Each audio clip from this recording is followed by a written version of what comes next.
Hey, what's going on, guys? Ryan Force here. Just wanted to share with you some of the lessons I've taken from this book, Peaks and Valleys. My cousin sent it to me a few weeks ago, and I've actually gotten a lot out of it, so hopefully you do as well. So in the last video, I kind of told the story that was told in here of this young man who was struggling in the valley. He'd lost his relationships, he lost his job, and he went finally, against his parents' wishes, against everyone's pleadings, he went up to a peak where there was uncertainty, where no one knew what was there, and he found an old man, and this old man gave him a lot of guidance, and he went back into the valley with this newfound knowledge. And in his new job, things were going bad. They'd lost a big deal and lost a big contract with a bunch of people because they found a system wasn't working well, and he took this valley as a positive with the information he learned from the old man, and used it to propel them into creating a new system that was better and created more sales for them. So he was doing really, really great for a while. He got promoted, he got to become manager, and people started to respect him. But then he started to kind of get arrogant a little bit, and I've noticed this as well a little bit. One of the lessons it touches on here is, let me flip to the page here.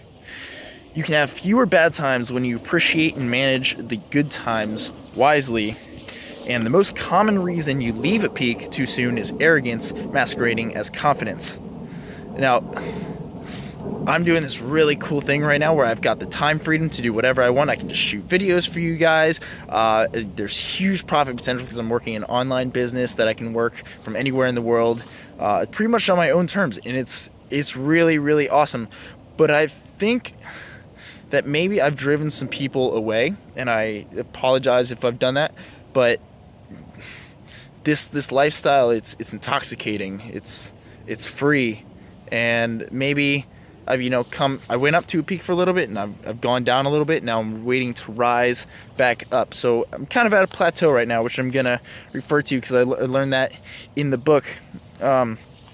So here's a pretty good drawing for you guys in the book.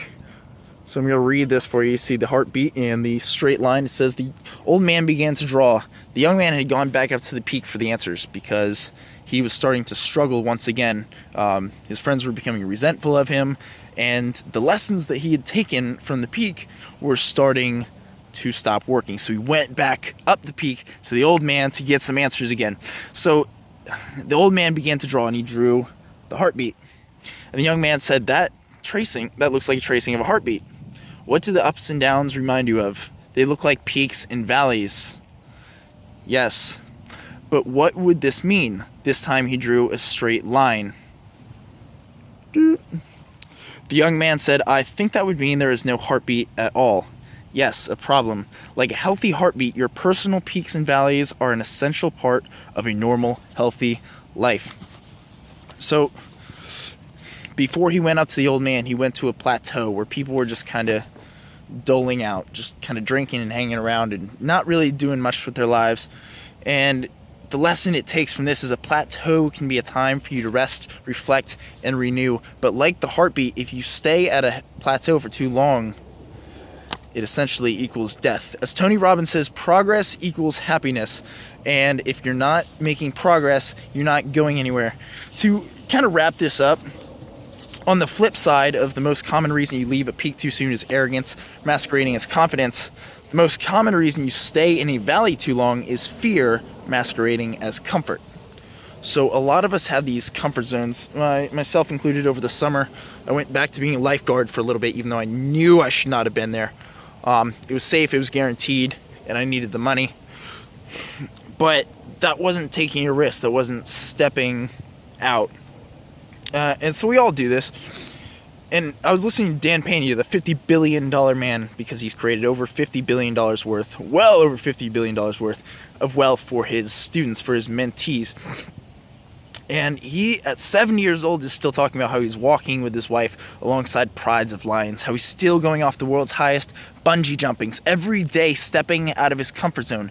Because by definition, to make progress, you have to start or try something new. You have to do something that probably you haven't done before, that you aren't comfortable with. like for me stepping out into this online business, I had no experience. And then over the last 11 months, I was teaching myself before I finally plugged into systems, and the growth has gone much more exponentially rapid. I've been just shooting up and up and up.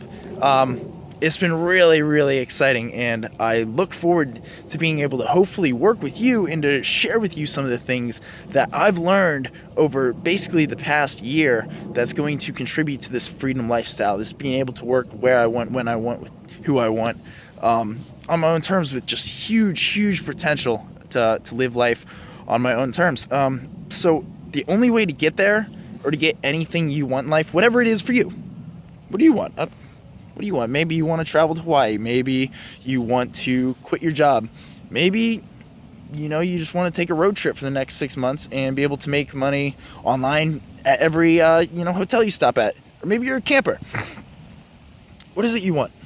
What is it you want? To do that, we need to, myself included, step out of our comfort zone, like shooting this video, talking to absolutely nobody right now, that you will see, learning and growing and developing as we move along. Only by failing can we truly succeed. So we're gonna have our peaks, we're probably gonna come down and have our valleys, and we're gonna have our plateaus, but like a heartbeat, if we stay there, that equals death. We cannot stay in our comfort zone. We can only get more good times and less of the bad. So guys, I hope you got something out of it like I did. One of the things it talks about in this book is the best way to share, or to learn this, is to share it with someone else. So this is my attempt to do that.